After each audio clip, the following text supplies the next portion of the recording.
When the holidays start to feel a bit repetitive, reach for a Sprite Winter Spiced Cranberry and put your twist on tradition.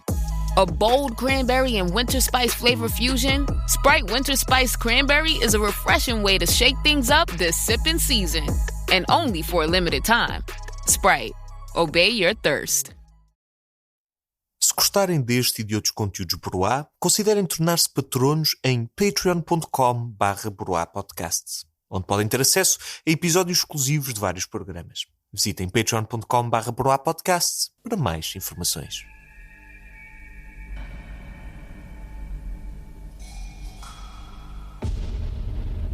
O escuro. Na imensidão do vazio não há nada.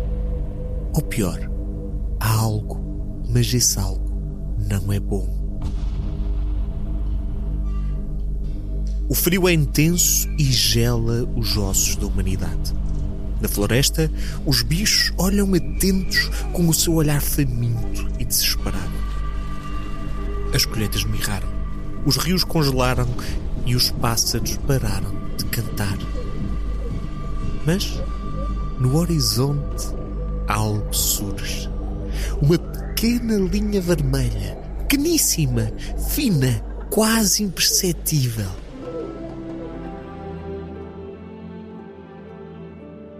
Lentamente a linha expande-se em direção ao firmamento e lá surge ele em toda a sua glória. O círculo astral, o pai da criação, a fonte de todo o calor, o Sol. A humanidade foge das suas tocas. Acendem-se as fogueiras, fazem-se os banquetes, matam-se os animais e por entre o júbilo da multidão correm as carroças puxadas por dourados cavalos fumegantes e extasiados. A terra vai se renovar. Os dias voltaram a ficar longos. Celebremos, celebremos o Salvador.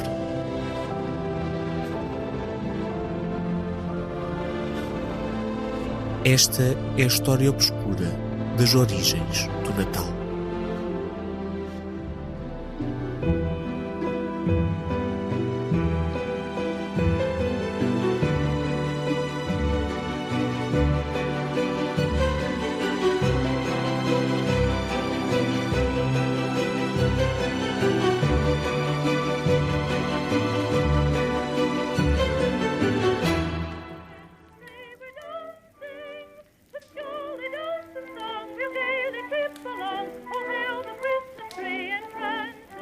Olá a todos. Chegamos finalmente à época de Natal. Uma época marcada por uma multiplicidade de celebrações que rondam sempre as mesmas temáticas e características. A família, a compaixão, a celebração do amor que temos uns pelos outros e que se materializa numa troca de prendas que tentam tornar em algo físico o que sentimos por aqueles que mais amamos. O Natal é também uma época de excessos. Muita comida, bebida, luz e calor que nos arrastam num redupio de emoções e que tentam ao máximo afastar o frio do inverno e das noites longas. Para aqueles que praticam a religião cristã, é um período áureo de celebração do nascimento de Cristo. O início de uma longa caminhada de sofrimento e redenção que encapsula a mundividência cristã. Mas a verdade é que a história do Natal é uma história longa e antiga, quase tão antiga quanto a própria humanidade. E já antes de Cristo havia outras forças, outras ideias e ritmos que acompanhavam a caminhada do homem nesta terra. Por isso, se queremos conhecer a história do Natal, temos que ir muito, muito atrás no tempo e falar de um dos mais antigos aliados da vida na Terra: o Sol.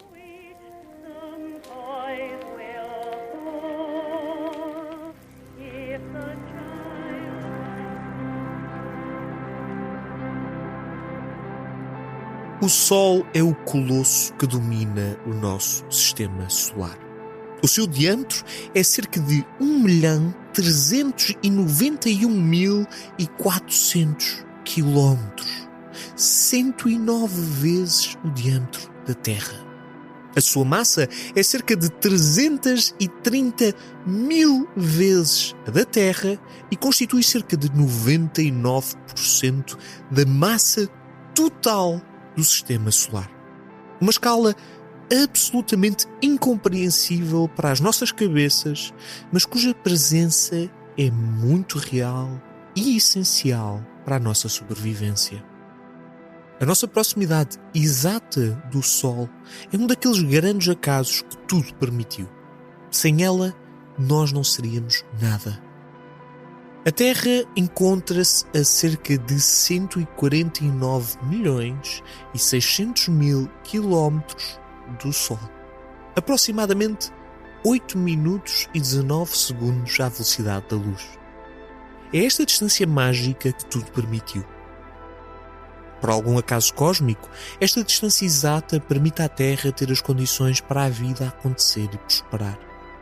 Não é demasiado perto e quente, tornando o nosso planeta num inferno dantesco de lava derretida, nem demasiado longe e frio, tornando-o numa tundra gelada desprovida de vida. A sua luz calculada permite às plantas realizar a fotossíntese. A sua temperatura permite que a água simplesmente não se evapore toda e a sua força gravitacional permite à Terra orbitar a uma rota estável em torno desta fonte de vida. Tudo isto são componentes essenciais neste grande espetáculo da vida. Contudo, são componentes tão basilares que nós muitas vezes não damos por elas. Tal como os ferros que sustentam um edifício, a luz, a temperatura e a gravidade são a pedra onde tudo assenta. Contudo, há um elemento muito visível, muito perceptível para todo o homem e que desde o início do nosso tempo conjunto tem sido uma fonte de mistério, ritual e até magia. Ao contrário do que possamos imaginar, o eixo da Terra não é perfeitamente direito, mas sim ligeiramente inclinado. Nem a Terra é perfeitamente redonda, mas sim mais achatada no topo e saída na linha do Equador. Tudo isto faz com que, à medida que a Terra gira em torno do Sol e sobre si própria, haja períodos de dia e de noite, de escuridão e de luz, e períodos em que o dia e a noite são mais longos ou mais curtos. Esta informação não podia passar despercebida aos homens antigos. Este contraste entre o claro e o escuro, a vida e a morte, o frio e o calor, é uma das obsessões mais antigas da humanidade e fonte dos seus cultos religiosos mais antigos. Mas, devido a toda esta inclinação do eixo da Terra que falámos anteriormente, há 2 períodos onde o hemisfério norte e sul estão respectivamente mais perto ou mais longe do Sol. E por isso, as suas noites e os seus dias são mais longos ou mais curtos. Estes períodos são os solstícios, uma palavra que tem origem no termo latim solstitium, a combinação de sol com stitium, o que quer dizer algo como sol que não se mexe. E acontecem 2 vezes por ano, o solstício de verão e o solstício de inverno.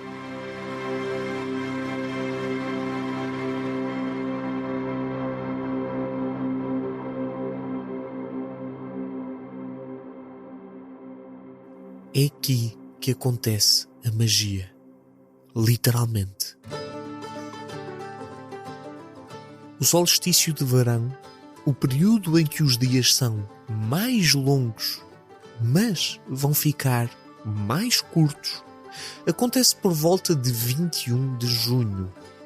É o período onde se celebrava na Europa o Midsommar, celebrações de dança, alegria, comida e renovação. Mas também, e atenção a este ponto, celebrações de fogo. Por toda a Europa encontramos rituais nesta época intrinsecamente ligados com fogueiras, por norma públicas e coletivas, onde o fogo simbolizava o sol, a renovação da terra, a limpeza e a esperança de abundância. Com o advento do cristianismo, as celebrações do Midsommar foram adaptadas para as festas joaninas, ou o São João. A celebração do nascimento de São João Batista teria acontecido 6 meses antes do nascimento de Cristo. Mais uma vez, vemos os mesmos elementos de comida, bebida, alegria e fogo. E qual é o segundo solstício? Perguntam vocês. Esse é o solstício de inverno, que se celebra a 21 de dezembro, uma data particularmente importante para a nossa história. O que se faz nesse dia em particular, já veremos. Mas o que importa saber aqui é que, se o solstício de verão celebra o momento em que os dias e a luz estão no seu auge e vão ficar mais pequenos, o solstício de inverno marca o momento em que a escuridão está no seu máximo. Os dias são mais curtos e mais frios. É um momento exasperante. São poucas as colheitas. O frio e a escuridão abundam. Contudo, algo vai nascer. É a partir deste dia de solstício que vai nascer o Salvador.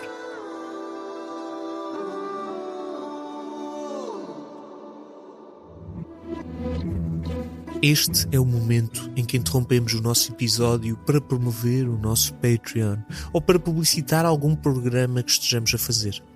Contudo, no espírito do Natal e em nome de toda a equipa Broá, queria aproveitar esta oportunidade para agradecer a todos os nossos ouvintes e patronos. Fomos vários e vários milhares ao longo deste ano. Muito mais do que alguma vez imaginamos. E cada um de vocês contribuiu diretamente para que possamos continuar a fazer o conteúdo que mais gostamos de forma independente e livre. Queremos continuar a fazer o que fazemos cada vez mais e cada vez melhor. E isso só é possível por causa de todos vocês. As vossas contribuições, os vossos likes, partilhas, sugestões e companhia que nos têm feito. A todos, um muito sincero obrigado e um Feliz Natal.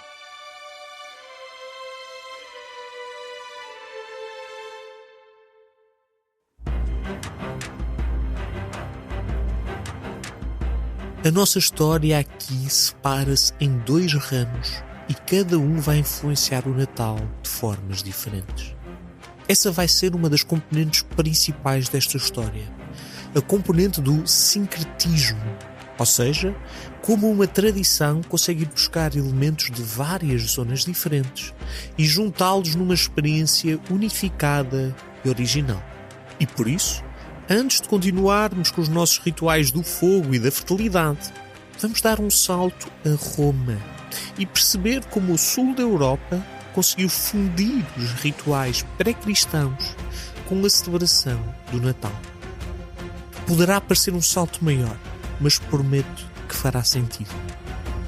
Em Roma, o Natal viria a entrar em substituição de 3 rituais diferentes. Repito, 3 rituais diferentes. As calendas, a Saturnália e o Dies Natalis Solis Invicti, a celebração do nascimento do Sol Invicto. As calendas eram o primeiro dia de cada mês, e o Festival das Calendas era a celebração do primeiro dia do ano, o 1 de janeiro e, por isso, o Ano Novo. Diz-nos o filósofo Libânios que o Festival das Calendas é celebrado em qualquer lado onde se estendam os limites do Império Romano. Por toda a parte se vêem cortejos e mesas abundantemente providas, A opulência luxuosa encontra-se nas casas dos ricos, mas também nas casas dos pobres se coloca à mesa comida melhor que o habitual. O impulso de gastar apodera-se de todos. As pessoas não são apenas generosas consigo próprias, mas também para com os seus semelhantes. Um fluxo de presentes derrama-se por todos os lados. Assim como as 1000 flores que irrompem por toda a parte são o ornamento da primavera, assim são os 1000 presentes espalhados por todos os lados a decoração da festa das calendas. Pode dizer-se com justiça que é o tempo mais belo do ano. A festa das calendas afasta tudo o que está ligado ao trabalho e permite que os homens se entreguem a um prazer sem perturbações. Também ao escravo permite, tanto quanto possível, respirar o ar da liberdade. Outra grande qualidade da festa é a de ensinar os homens a não se agarrarem demasiado ao seu dinheiro, mas a desprender-se dele e a deixá-lo passar para outras mãos. O Festival das Calendas marca-se então por estes elementos que vale a pena enfatizar. O despesismo, o ato de gastar dinheiro, dar banquetes e oferecer prendas, mas também a subversão das normas sociais expectáveis. É um período onde podemos encontrar riqueza na mesa dos pobres, maior liberdade aos escravos e os homens abdicam do trabalho em procura do prazer. Sabemos também que, à medida que o tempo foi avançando, o Festival das Calendas foi escalando em termos de divertimentos, incluindo cada vez mais o elemento das bebedeiras e dos jogos de sorte e apostas. Foi incluindo grupos de mascarados, um elemento que partilha com a tradição do Carnaval, que andavam pelas ruas a cantar cânticos festivos, algo que viria a ser uma tradição natalícia em alguns países, em troco de dinheiro ou bebida. Misteriosamente, esta tradição parece ser muito bem vista na época e comumente aceita. Libânios, o autor da citação anterior, era conhecido por ser um feroz conservador e moralista. E mesmo ele admite, pode dizer-se com justiça, que é o tempo mais belo do ano. Quem não era particular apreciador do Festival das Calendas era a Igreja Católica. Entre o século IV e o século XI, encontramos mais de 40 denúncias por parte da Igreja do Festival das Calendas, que, de uma forma ou de outra, ia sobrevivendo com o passar do tempo. Então, prendas, comida, gastar dinheiro e subversão das normas sociais.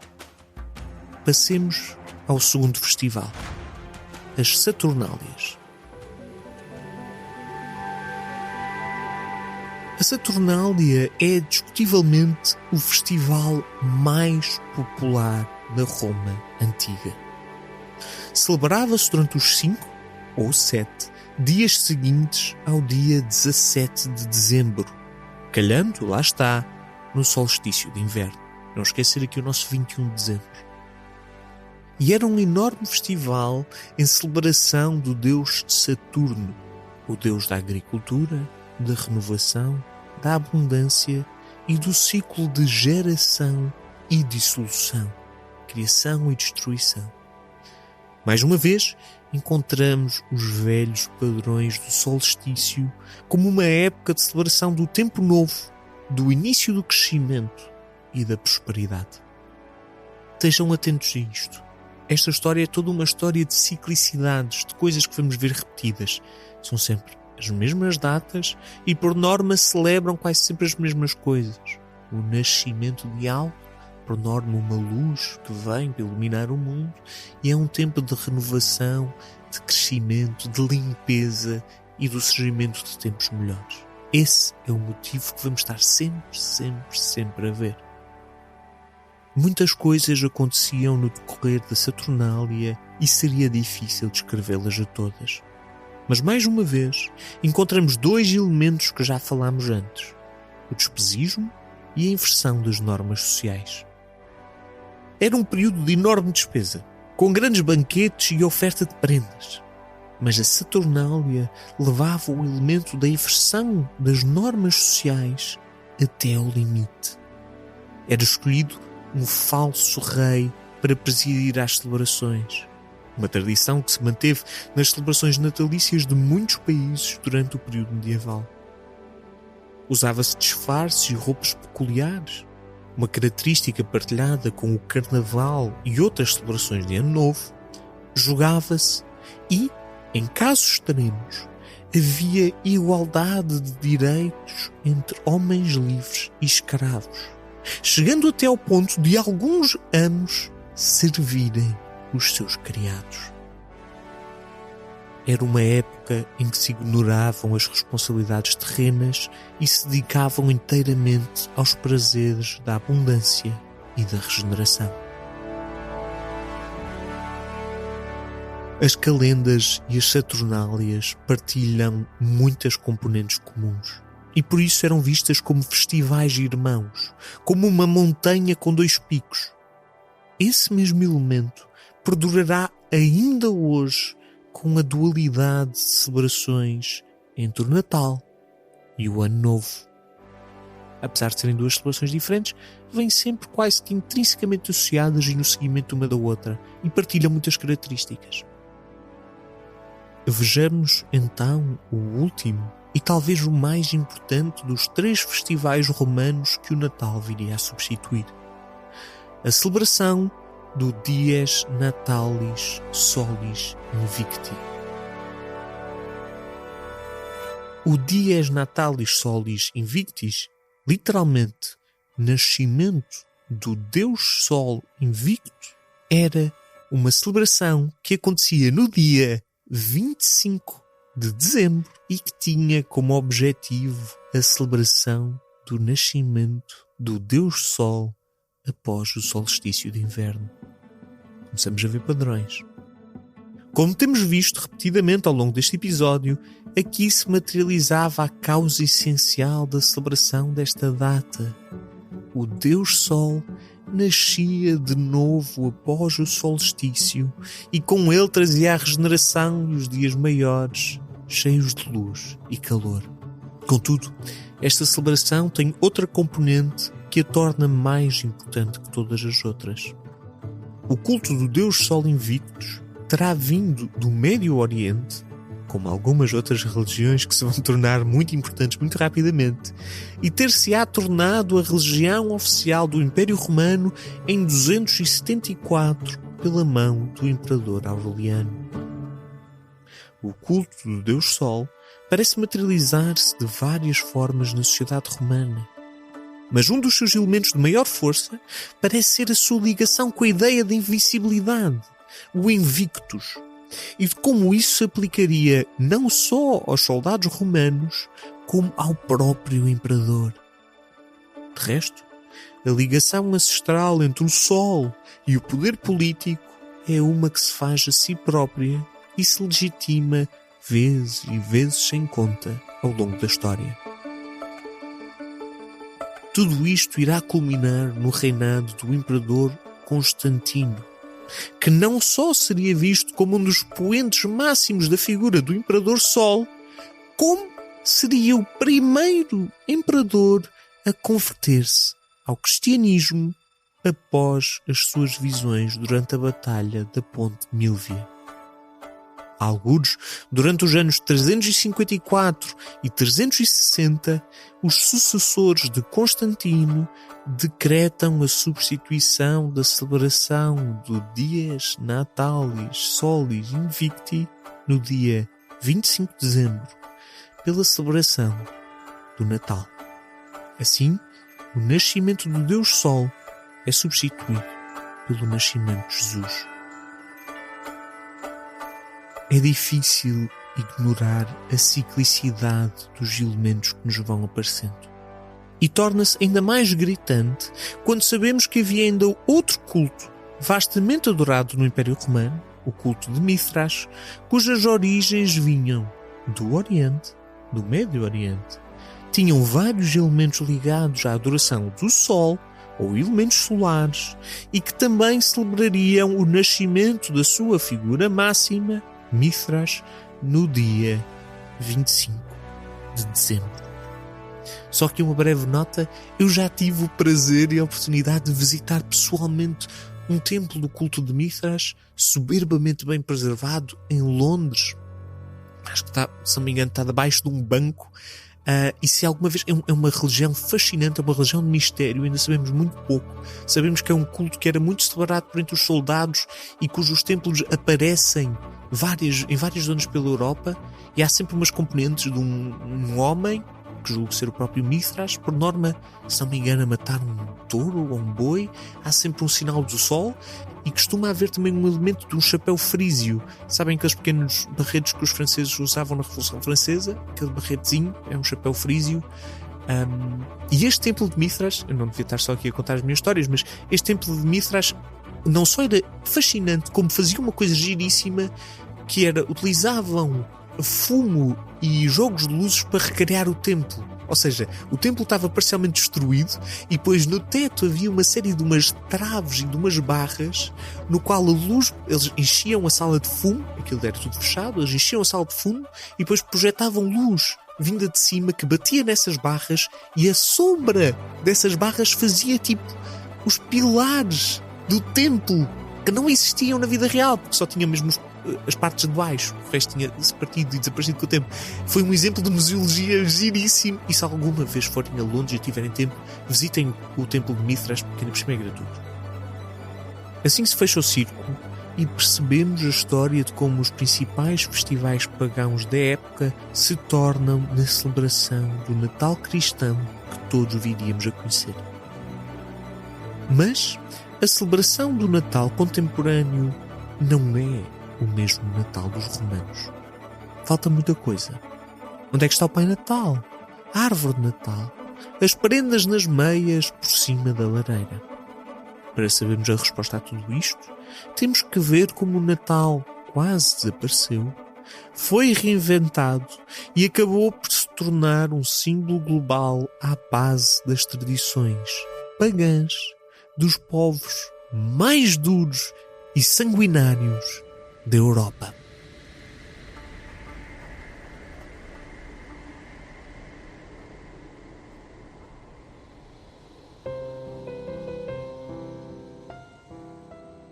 Poderá parecer mentira, mas houve um período em que parecia que o Natal ia desaparecer.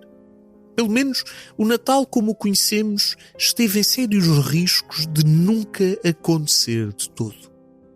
No século XVII, como resultado da Reforma Protestante, vários grupos religiosos, comumente referidos como puritanos, devido à sua vontade de preservar a pureza das práticas religiosas cristãs, iniciaram uma guerra ao Natal devido à ausência de bases bíblicas para sustentar o mesmo.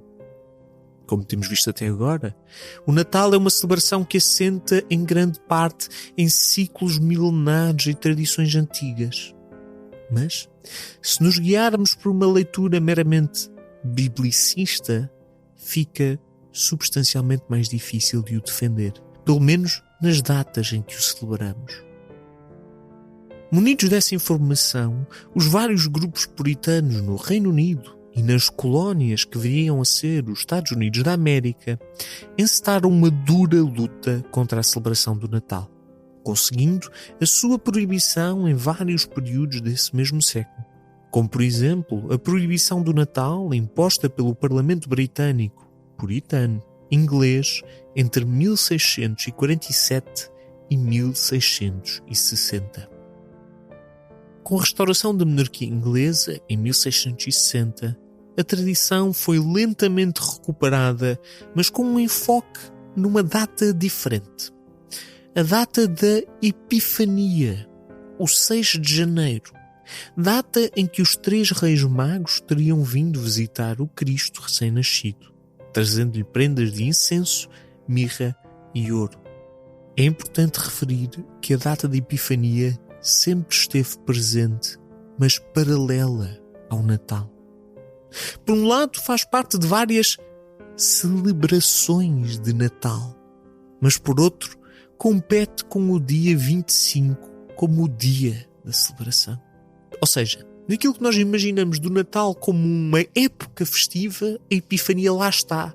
Mas a Epifania não é o Natal. E aqui vamos ter que ter sempre muito cuidado de datas que são muito perto do Natal, ligeiramente antes, ligeiramente depois, o Ano Novo, a Epifania, que está tudo metido na celebração da época natalícia, mas que não é o Natal. E temos de ter atenção a isso. Muitos ingleses ainda trocam prendas na 12th Night, a 12ª noite após o Natal. E os espanhóis também reservam a sua troca de prendas para o dia da Epifania e não para o dia 25 em particular. Nos 46 anos, entre 1790 e 1836, o jornal inglês The Times, uma referência da época, não tem qualquer referência ao Natal em 20 desses 46 anos. E nos restantes 26, as referências são pequenas e com pouca relevância. Parecia que o Natal anglo-saxónico, e o Natal como o conhecemos, porque o Natal que conhecemos vem de uma origem anglo-saxónica, não iria passar de um mero artefacto de pouca importância perdido nas brumas da história. Contudo, a história segue rumos peculiares e muda o seu sentido de forma imprevisível. O século XIX era o século do nacionalismo e das identidades, e com isso, o fascínio coletivo pelo folclore e pelas antigas lendas. Por toda a Europa, milhares de académicos corriam à procura dos espíritos identitários onde assentar a sua identidade nacional. E com isso, produziam um autêntico dilúvio de livros, contos e estudos a reportar os mitos antigos e as lendas ancestrais. Ao mesmo tempo, era a altura em que a arqueologia, a paleontologia e as ciências naturais e sociais estavam ao rubro num fervilhar de entusiasmo. E os ingleses encontravam-se num ponto de ebulição com tanto fervor pelas tradições saxónicas e germânicas. Voltava-se a estudar os solstícios e as suas ligações ancestrais, os midsommars e os cultos antigos, cada vez mais assentes em artefactos arqueológicos recentemente desenterrados ou em fontes históricas reinterpretadas à luz do novo século. Contudo, o olhar agora caía sobre Odin, a celebração do Yule, e sobre Wotan e a sua caçada selvagem. Os nórdicos e os germânicos iam tomar o Natal de assalto.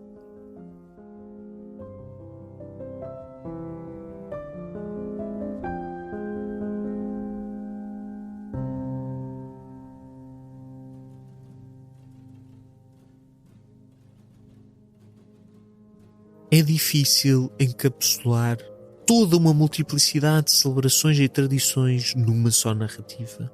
E importa referir que alguns destes elementos encontram-se em sítios tão distantes uns dos outros como o país de Gales, França, Bélgica, Sérvia ou os Balcãs. Mas, genericamente, podemos referir-nos a uma celebração do Yule, um termo de origem proto-germânica que se aplica a uma celebração específica que decorria no período entre o solstício de inverno e o Ano Novo. Hoje em dia, o termo Yule usa-se de forma intercalável com Natal em várias culturas, em particular culturas escandinavas. Esta era uma celebração do solstício, da renovação e do reaparecimento dos dias mais longos. Durante a celebração do Yule, era comum haver sacrifícios de animais, em parte devido à ausência de colheitas, e com a morte desses animais eram dados grandes banquetes, possivelmente como celebração da regeneração dos tempos, possivelmente como culto aos mortos e aos antepassados. Era um tempo de cânticos e também de promessas em relação ao futuro. um elemento que poderá ter perdurado para as nossas celebrações de Ano Novo.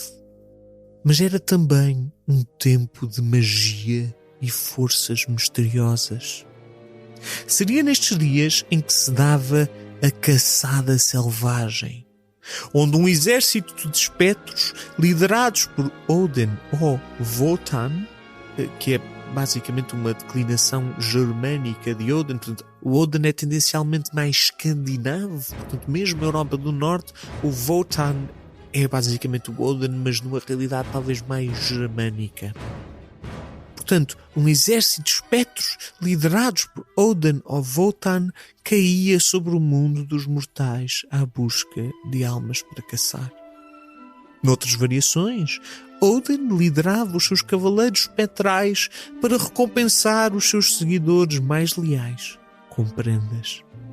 Este elemento de um homem de barbas brancas que viajava pelos ares dando prendas aos meritórios seria algo a recuperar em celebrações futuras do Natal. Sabemos que este era também um período de celebração do fogo, tal como no solstício de verão.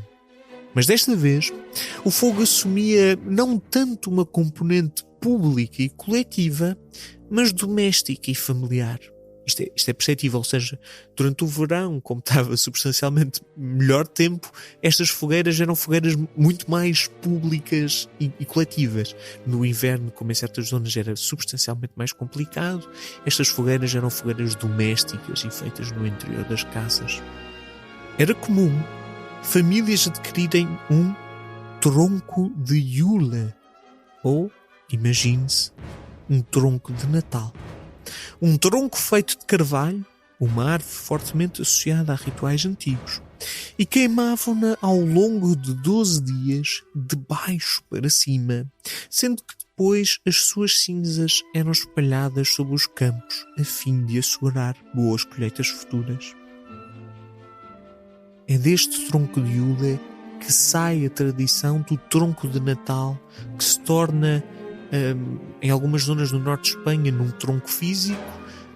Até há aquela tradição estranhíssima que tem que se bater no tronco e ele defeca presentes. Mas também torna-se no tronco do Natal, no bolo do tronco de Natal, feito em homenagem a este tronco antigo que se queimava. Esta tradição, mais uma vez, varia de sítio para sítio, mas um elemento comum em zonas tão diversas como a França ou a Sérvia é a crença que o tronco de Yule, ou o tronco de Natal, protegia a família que o tinha queimado especificamente contra trovoadas. E isto é estranhíssimo, encontrar em zonas tão distintas este elemento comum de não só queimar o tronco, depois o que se fazia com as cinzas ou a forma como se queimava variava de sítio para sítio, mas esta crença partilhada comum da proteção contra incêndios, em menor medida, mas contra trovoadas. É estranhíssimo ver este padrão repetido. Outro elemento que interessa ressaltar é o uso de árvores decorativas como forma de representar Yggdrasil, a árvore do mundo da mitologia nórdica. Temos então mais um festival que se sobrepõe ao período do Natal e Ano Novo, de celebração do solstício de inverno e da renovação que ele traz. Desta vez, com banquetes e promessas de futuro, mas também homens que voam pelos céus, troncos de Natal que protegem contra trovoadas e árvores decorativas que representam a árvore do mundo. É este o mundo que se apresenta aos vitorianos do século XIX, que começam a repensar as suas tradições e origens. Tradições e origens essas que definitivamente não são as romanas na sua essência. Contudo, falta ainda a chama que iria acender as velas na árvore do Natal. Um evento bombástico que mudaria para sempre a forma como se vê o Natal. E esse evento aconteceu e viria sob a forma de um livro.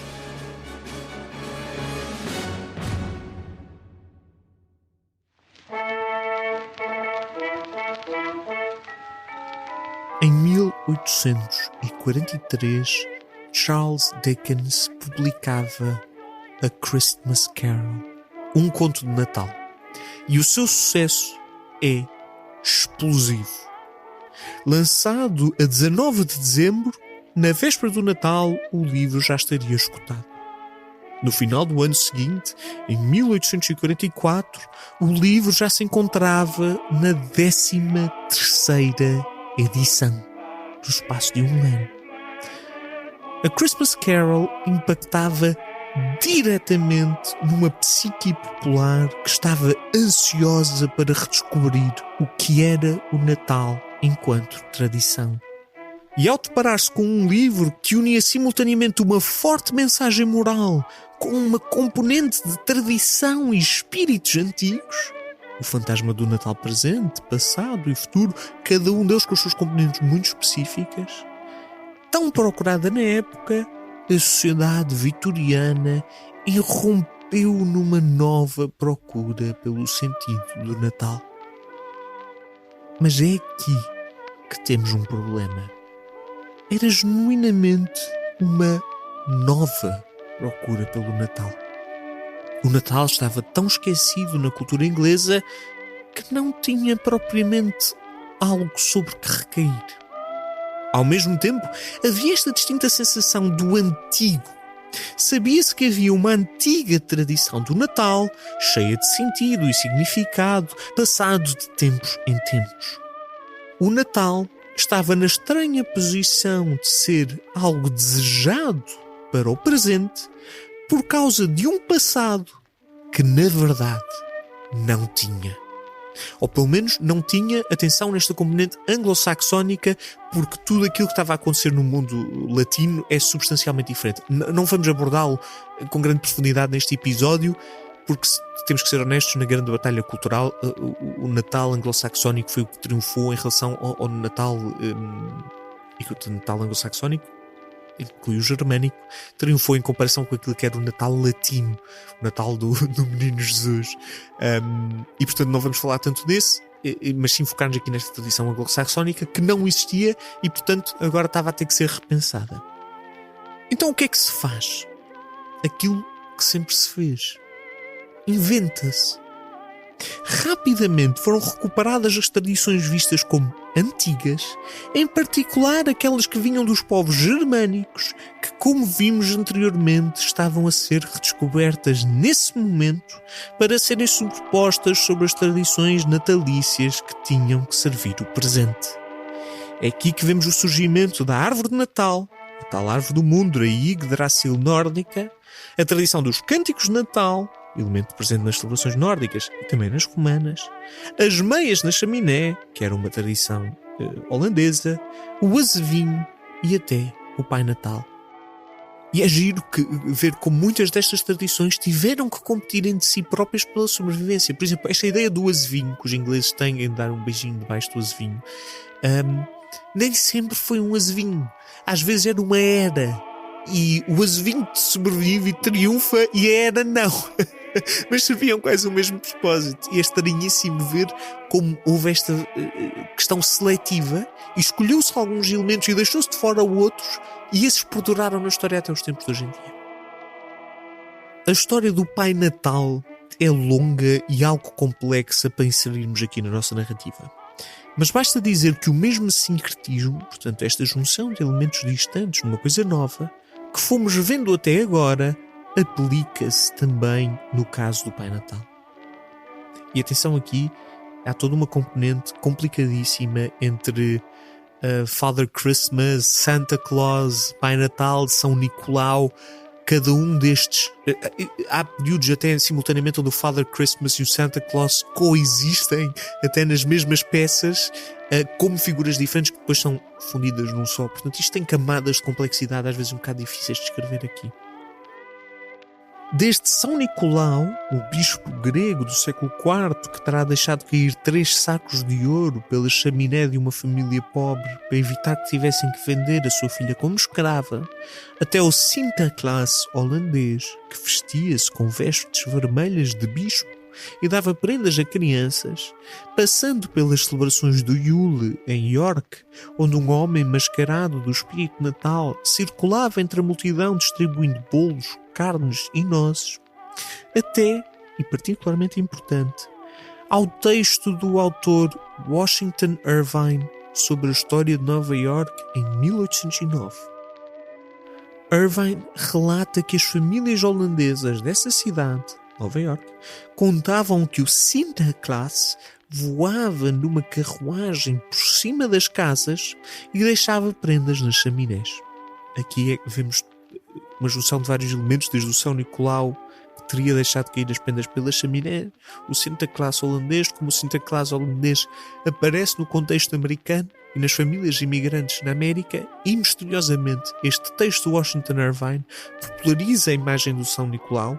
Começam a surgir depois, com base nisto, poemas, por exemplo, no Spectator, uma grande revista literária inglesa, e depois iriam influenciar o próprio Dickens na sua escrita, sendo que, se não me engano, é o fantasma do Natal presente que partilha muitas proximidades com uma imagem do Pai Natal e também depois com o Green Knight, que tem toda outra coisa que nós não temos tempo para entrar aqui agora. Tudo isto avançando até à mítica imagem do homem roliço de barbas brancas, popularizada, mas não criada, pela Coca-Cola em 1930. Daqui para a frente, a história é relativamente conhecida de todos. O Reino Unido teve um império que deixou marcas pelo mundo todo. Os Estados Unidos tornaram-se o poderio cultural do século XX e XXI, e nas costas dessas duas forças, o Natal contemporâneo espalhou-se, trazendo consigo um pouco dos velhos rituais e magias escondidas nas barbas das novas tradições.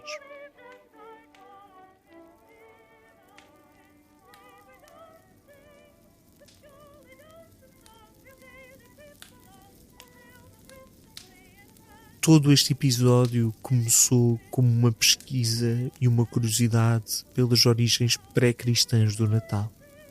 Será fácil, pensamos. Não pode ser assim tanta coisa. Não podíamos estar mais errados. Falar do Natal é literalmente falar de algumas das forças mais antigas que movem a humanidade. A ligação intrínseca que temos com as forças da natureza, as narrativas cosmológicas que criamos para fazer sentido do mundo que nos rodeia, a vontade de sobrepor símbolos e rituais como uma forma de legitimação, a capacidade de adaptação constante dos homens aos tempos e circunstâncias que o rodeiam e, acima de tudo, esta chata mania que a história tem de nos relembrar que nada é como é, mas sim uma junção do que foi com o que será. Mas, independentemente disto tudo, é importante relembrar uma coisa. Todas estas tradições de Natal, os solstícios, o Deus Sol Invictus, o Yule, as calendas, o tronco de Natal ou até a Epifania, têm uma componente em comum. São tradições comunitárias. São vivências partilhadas que implicam a presença do outro e a proximidade do outro. Essa é a grande história da humanidade. Desde os dias frios do inverno antigo até o calor dos aquecedores modernos, nós vivemos uns para os outros e uns com os outros. E por isso, quer seja na presença de Cristo, de Odin, nas bebedeiras das Saturnálias ou nas cantorias de Natal, façamos justiça a esta mais antiga máxima do ser humano e estejamos um para os outros, como deve ser.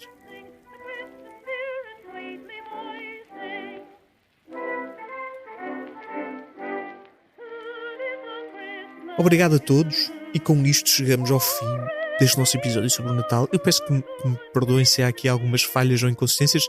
Foi das primeiras vezes que eu tive que fazer a pesquisa e a escrita toda de um episódio, e portanto pode haver aqui algumas ligeiras dificuldades. Para começar, aqui uma omissão gigantesca, e digo desde já, falámos muito pouco, ou basicamente nada, do legado cristão do Natal. Portanto, há ali um salto que de repente damos desde Roma, basicamente desde o século IV, talvez, até o século XVII. E saltamos aí um bloco gigantesco medieval, Isso era porque inicialmente o objetivo do episódio era falar das origens pré-cristãs do Natal e que de certa forma acabou por ser. Só que como essas origens tornam-se tão intrínsecas e depois apanham a parte do renascimento do século XIX das tradições natalícias, fica um bocado difícil destrinçar as duas coisas e portanto a tradição cristã foi posta de parte voluntariamente da narrativa do nosso episódio para nos focarmos naquilo que inicialmente iriam ser as tradições pagãs, mas que acabou por ser a vasta maioria das tradições que conhecemos hoje em dia. Há aqui uma série de outras componentes que não são propriamente abordadas, mas que são muito interessantes. A componente sincrética vai surgindo várias vezes. Eu não estava à espera do quão o Natal é uma tradição permeável a várias influências externas. Portanto, o Natal é talvez das celebrações que eu tenho visto que mais absorveu coisas que estavam à sua volta e se foi adaptando e se foi transformando. E havia um paper que eu li na pesquisa deste episódio que falava de uma coisa que eu não estava à espera, que é o caráter global e local em simultâneo. Porque o Natal acaba por ser das celebrações onde, olhando para o mundo todo, encontramos mais elementos em comum. Portanto, basicamente em qualquer lado do mundo vai haver uma árvore de Natal, prendas, talvez umas meinhas, se calhar até um elfo, essas coisadas assim. Portanto, há uma série de elementos que nós todos reconhecemos no dia 25 de dezembro, na noite 24 para 25 e no dia 25. Portanto, tem esse elemento partilhado globalmente. Mas, e para aqueles que são fãs do folclore, é das tradições que acaba por ter mais micro-variações regionais. Portanto, mesmo aquelas coisas do coelho, ao borrego, ao peru, ao bacalhau, ao polvo. As árvores têm velas ou têm não sei o que mais. Os tais troncos de Natal. Tens que espancar um tronco no País Basco e ele te feca prendas. Todas essas coisinhas. O Yule, na Suécia eles têm umas cabras gigantescas que depois há sempre alguém que pega fogo àquela cabra gigante e é a cabra do Yule. Cabra do Yule, salve seja. Por todo o mundo, apesar de haver uma componente globalizada do Natal, há mega hiper variações. Há certos sítios que valorizam muito mais o Ano Novo. Lá está outra vez aquela dualidade entre as calendas saturnálias, o Natal e o Ano Novo.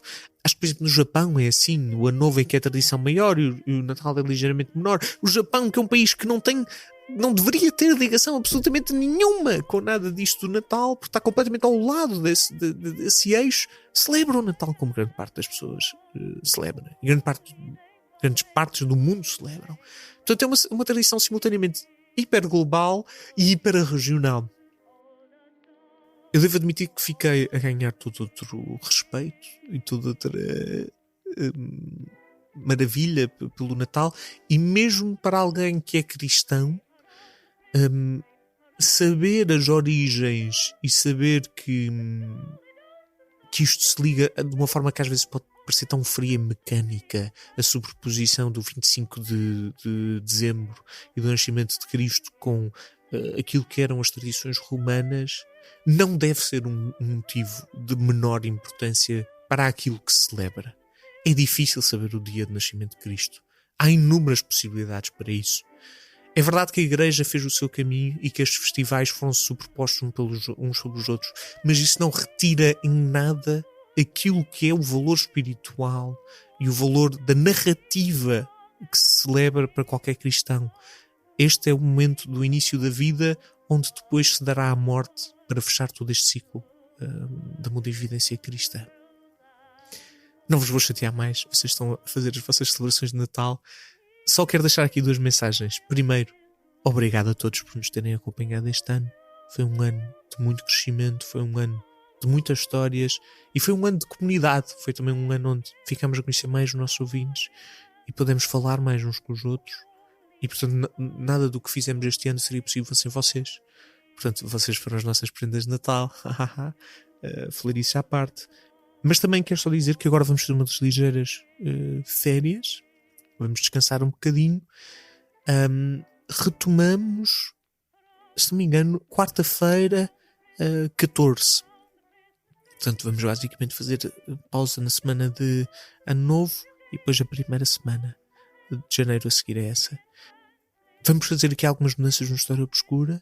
Vamos tentar corrigir aqui algumas questões da periodicidade e talvez até da duração dos episódios, mas queremos continuar a produzir mais conteúdo diferente, recuperar os especiais do Sapiens, como tínhamos com o Fasci, como tivemos com o Partes Baixas, Portugal Negro, o Turistas do Tempo, 1000 outros programas que lançámos em 2024. Em 2025 não nos foi possível fazer isso. Tivemos só o Fasci, que foi um programão que eu gostei imenso. Mas de qualquer forma vamos tentar aumentar a nossa periodicidade, talvez reduzir o tamanho de cada um dos episódios do História Obscura e fazer mais programas especiais. Contudo, isso são tudo questões a discutir para o ano. Ainda temos muito tempo. Agora queria só mesmo dizer, em nome de toda a equipa Broá, obrigado por estarem connosco e vemo-nos para o próximo ano. Obrigado.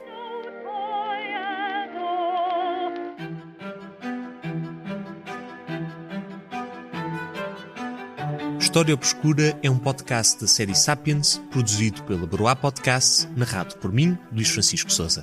Com direção criativa de Luís Francisco Sousa, escrito por Luís Francisco Sousa, pesquisa por Luís Francisco Sousa. Direção técnica de Rita Cabrita, edição por Sara Milan, identidade gráfica desenvolvida por Rita Cabrita e Luís Francisco Sousa. Já sabem, se gostarem deste e de outros conteúdos Broá, considerem tornar-se patronos em patreon.com/broapodcast.